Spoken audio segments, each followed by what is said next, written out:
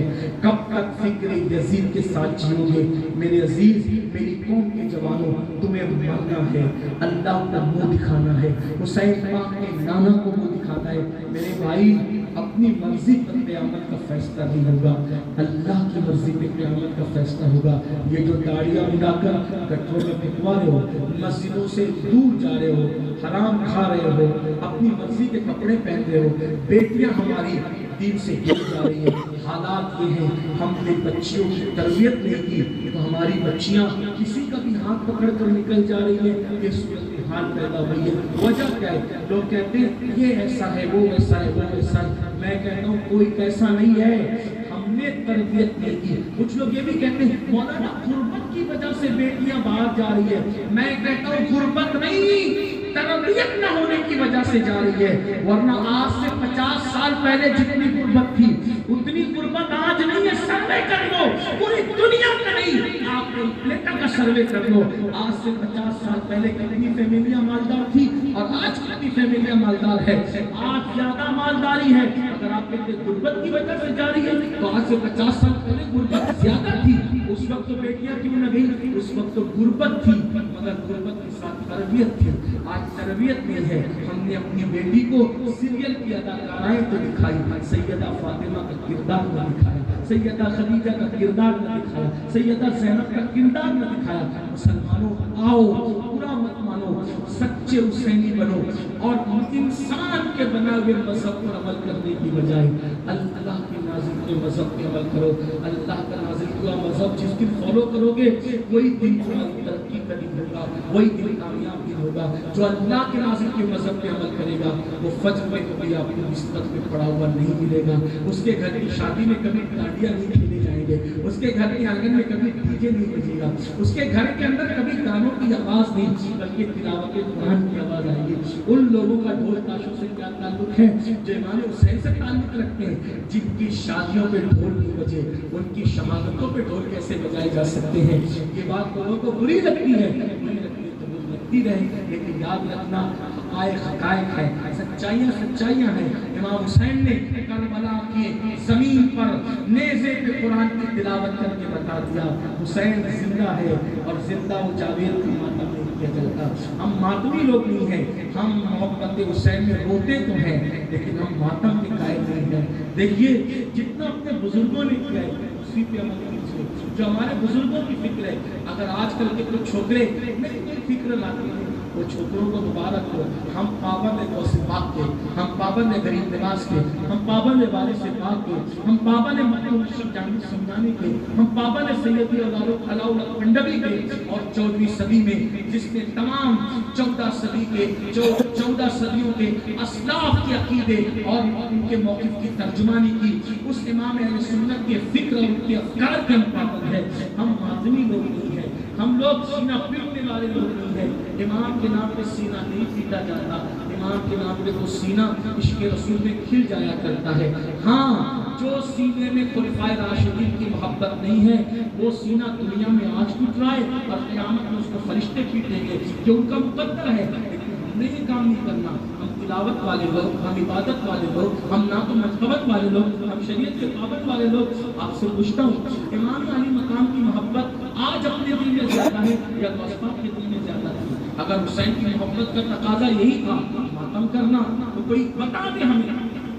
میں کسی کو مناظرے کا چیلنج نہیں کرتا ہوں, میں مناظر آدمی نہیں ہوں, مجادلے کا چیلنج نہیں کر رہا ہوں, میں جھگڑالو آدمی نہیں ہوں. صرف محبت اعتبار سے اتنا کہتا ہوں, اگر محبت حسین اسی کا تقاضا کرتی ہے کہ ماتم کیا جائے تو میں بس اتنا کہتا ہوں دیکھا والوں کوئی ہمیں اتنا بتا دے کہ غوث پاک نے کیا تھا, کوئی کرے نہ کرے آئین کا سب سے محفوظ بس اتنا ثبوت دے دو صحیح کتابوں سے. غوث پاک نے کیا تھا, میں غوث کا غلام ہوں, میرے غوث نے جو کیا تھا بتا دو. غریب نواز نے کیا صحیح کتب کے معتبر کتب کے حوالے گاؤں پیش کرے. غریب نواز نے کیا تھا, اگر نہیں کیا تھا اور یقیناً نہیں کیا تھا, مکتوم سکھنا نے نہیں کیا تھا اور یقیناً نہیں کیا تھا, وارث پاک نے نہیں کیا تھا اور یقیناً نہیں کیا تھا, مدار پاک سید بدیع الدین زندہ شاہ مدار نے نہیں کیا تھا اور یقیناً نہیں کیا تھا. پھر آج یہ کیوں روافظ کی نقل ہو رہی ہے اور ہماری قوم کو ہم بدعات اور خرافات میں جھونک رہے ہیں, کیوں ہو رہا ہے اور اس کا ذمہ دار کون ہے؟ ایک بات آپ سے کہنا چاہتا ہوں, اگر سبھی کپڑے سنبھال کر عزت سنبھال کر کے بیٹھیں گے تو کربلا کی سنت پہ کون عمل کرے؟ ہمیں بدعات کے خلاف بھی کھڑے ہونا ہے, ہمیں خرافات کے خلاف بھی کھڑے ہونا ہے. ایسا نہیں کہ وہی باتیں کرو جس سے عزت اور نفاذ ملے, وہ بات بھی تو کرو نا جس سے گالیاں سننے کو ملے, وہ بات بھی کرو. یہی تو کربلا والے کی سنت ہے. نکل کر خانقاہوں سے ادا کر رسم شبیری, حسین پاک نے یزید کی آنکھوں میں آنکھیں ڈال کے دین بچایا. اور اپنے بچوں کو ایسے لوگوں سے بچاؤ جو تمہیں اہل بیت کی محبت کا دھوکہ دے کر رافضیت کی طرف لے کر کے جائیں. ہم رافضیت سے ہمارا کیا بتائیں.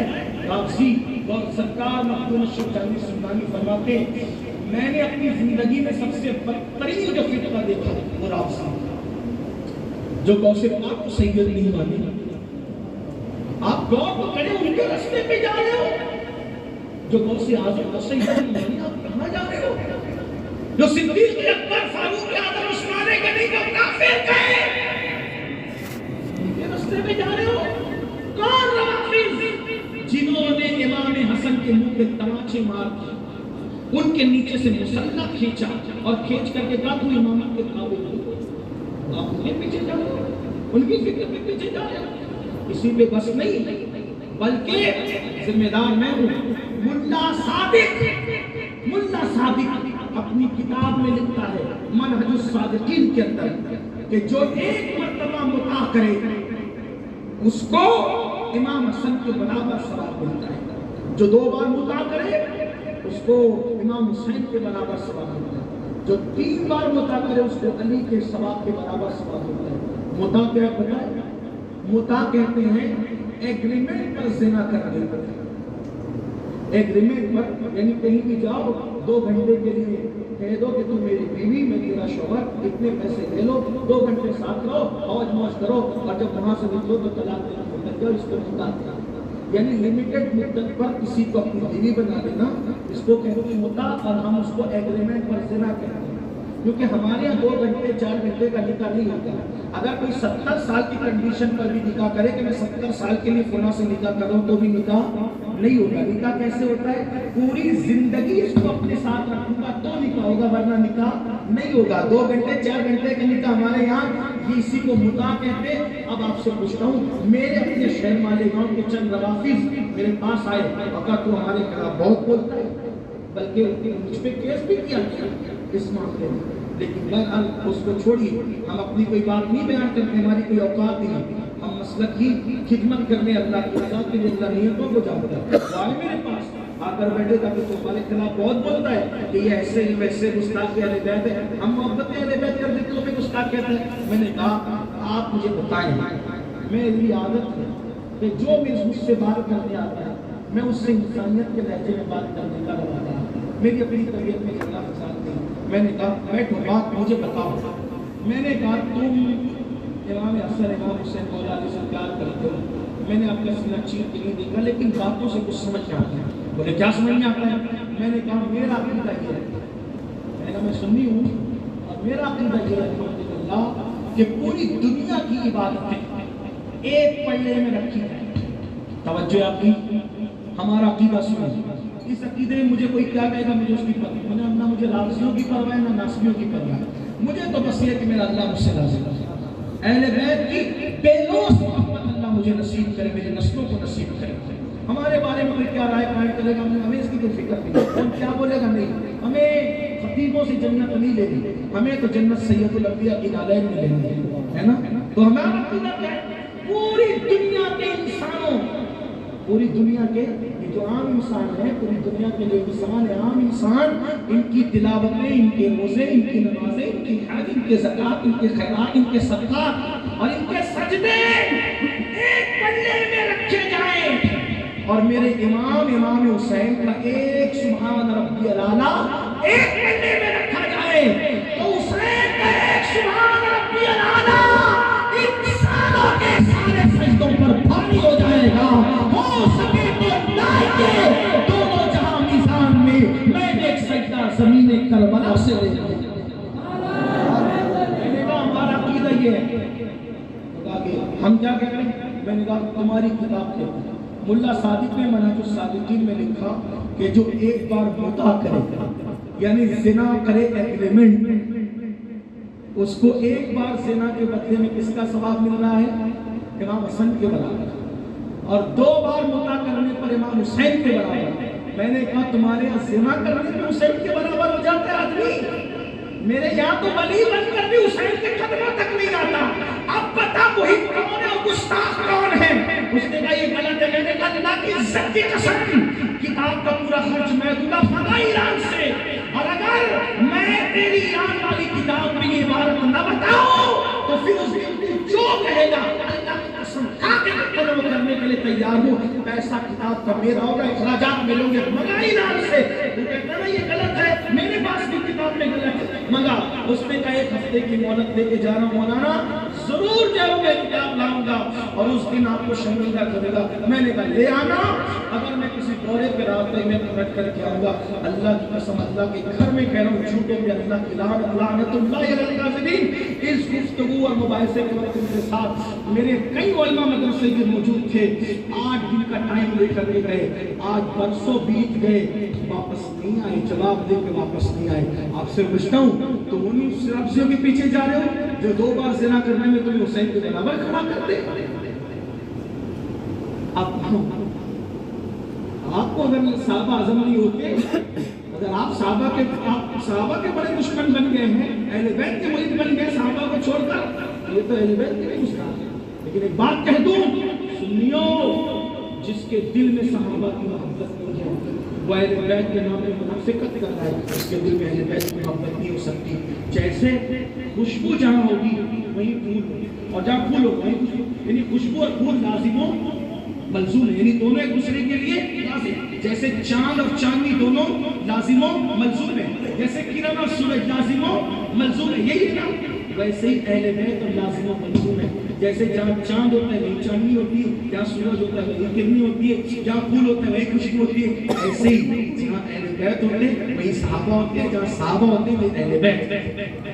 اگر کوئی ایک کو پکڑ کر کے کہے کہ نہیں میں کہیں کے ساتھ ہوں تو نہ اہل بیت قبول کرنے کو تیار ہے نہ صحابہ۔ بالکل خودی بات، ایک بات پڑھ دوں، بات ختم کرنے لگا تھا لیکن ایک بات پڑھ دوں۔ ایک مرتبہ سیدنا صدیق اکبر مولا علی کو دیکھ کے مسکرائے، اتنی خاموشی سبحان اللہ بولے تو انہوں نے کہا بیان کامیاب ہوگا۔ میری عادت نہیں کہ میں لوگوں کو بولوں کہ بولو سبحان اللہ اونچا بولو، یہ ایسا نہیں۔ آپ کے عشق پہ چھوڑتا ہوں کہ آقاؤں کا نام سن کے چپ رہتے ہو کہ مسجد گونجتی ہے؟ کیا صدیق اکبر نے مولا علی کو دیکھ کے مسکرایا؟ مسکراتا آدمی کس کو دیکھتے ہیں؟ اس سے پیار ہوتا ہے اسی کو دیکھتے ہیں، ورنہ آپ کے پیٹا میں تو ہم آتے ہی رہتے ہیں، بہت لوگ دیکھ کے مسکراتے ہیں، کچھ لوگوں کی مسکراہٹ آتی ہے، ہمیں سمجھ میں آتا ہے کہ جو نہیں مسکراتے وہ کتنا پیار، وہ تو عشق کرتے ہیں، ہے نا؟ کوئی اور آدمی سے محبت تھوڑی کر سکتے۔ بلبل کے مقدر میں پیار ہے پھولوں کا، کوے کے مقدر میں تھوڑی یہ بات لکھی ہوئی ہے۔ محبت والا دل اللہ نے بلبل کو دیا، کوے کو تو نہیں دیا۔ کوے نے تو پھول کے پاس آنے کو نہیں، آم کا پھول بھی نہیں ہے، لیکن بات کر رہا تھا، غور سے یہ کر رہا تھا۔ آدمی کس کو دیکھ کے مسکراتا ہے؟ جس سے صدیق مسکراتا ہے۔ کس کو دیکھ کے؟ سید السادات علی کو دیکھ کے۔ مولا علی نے پوچھا میرے بھائی ابو بکر کیوں مسکرا رہے ہو؟ تو عرض کیے فرماتے کہ حضور کی بارگاہ میں موجود تھا رات میں، حضور کے پاس موجود تھا، حضور نے فرمایا ابو بکر جنت میں وہی جائے گا پرصلاۃ سے صحیح سلامت گزر جس کو میرا علی چٹھی دے گا کہ تو گزر سکتا ہے۔ چٹھی جس کو علی دیں گے وہی پرصلاۃ سے صحیح سلامت گزرے گا، یعنی علی کی چٹھی، مولا علی کی چٹھی ضرور اس کے پاس چلے گی۔ ٹھیک، مولا علی مسکرا دیا، کہا بھائی علی اب تم کیوں مسکراتے ہو؟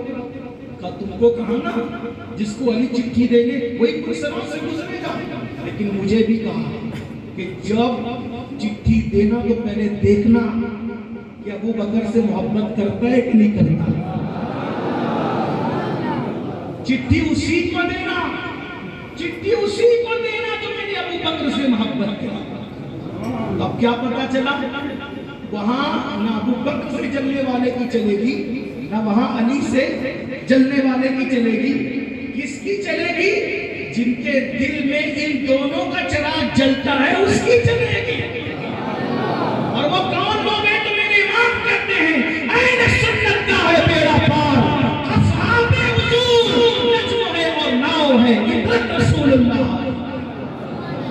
اس لیے سنیو اہل سنت کے مسلک کے قائم دو، نئی نئی بدعت نکالنے کی ضرورت نہیں ہے۔ محفلیں منعقد کرو، علماء کو بلاؤ، سادات کرام کو بلاؤ، مشائخ کو بلاؤ، اور آپ کے فائدے کی جو بات کی جاتی ہے ان لوگوں کو بلا کر اپنی قوم کی اصلاح کراؤ اور دوسروں کے راستے پہ نہ چلو۔ آقا علیہ السلام فرماتے ہیں من تشبہ بقوم فہو منہم، جو جس سے مشابہت کرے گا وہ انہی میں سے ہوگا۔ اس لیے میری گزارش ہے اس سے مشابہت کر رہے ہو جنہوں نے نبی کے یاروں کو کہا۔ لیکن ایک بات اور کہہ دوں، بات ختم ہی ہو رہی ہے لیکن ہو چکی ہے بات۔ لوگ کہتے ہیں کیا نبی کے بعد صحابہ نہیں بگڑ سکتے، نہیں بگڑ سکتے؟ ہم نے کہا نادان، جب غریب نواز کے مرید نہیں بگڑ سکتے تو رسول اللہ کے مرید کیسے بگڑ سکتے ہیں؟ اس میں بھی طریقے کرنی چاہیے۔ غوث پاک کا مرید دیکھو، غوث پاک کے بارے میں کیا کہتے ہیں وہ لوگ؟ کہتے ہیں کہ نہیں کہتے؟ ذمہ داری میری یہ بات ثابت کرنی ہے، حالانکہ میں محقق نہیں ہوں۔ کیا کہتے ہیں؟ غوث پاک فرماتے ہیں جو میرا مرید ہے، توجہ، جو میرا مرید ہے اس وقت تک نہیں مرے گا جب تک وہ توبہ نہ کرے۔ بولو یہ سب کہتے ہیں کہ نہیں کہتے؟ سب کہتے ہیں، سب کہتے ہیں۔ جو سنی ہے وہی کہتا بھی مانتا بھی، اسی لیے تو مرید ہوتے ہیں غوث پاک کی، ہے نا؟ کیا کہہ رہے ہیں؟ میرا مرید اس وقت تک مرے گا نہیں جب تک توبہ نہ کر لے۔ میں نے کہا بیٹے کا مرید گنہگار نہیں مرتا، بیٹے کا مرید گنہگار نہیں مرتا، جو سید الاولیاء ہے اس کا مرید گنہگار نہیں مرتا، تو جو سید الانبیاء ہے اس کا مرید گنہگار کیسے مر سکتا ہے؟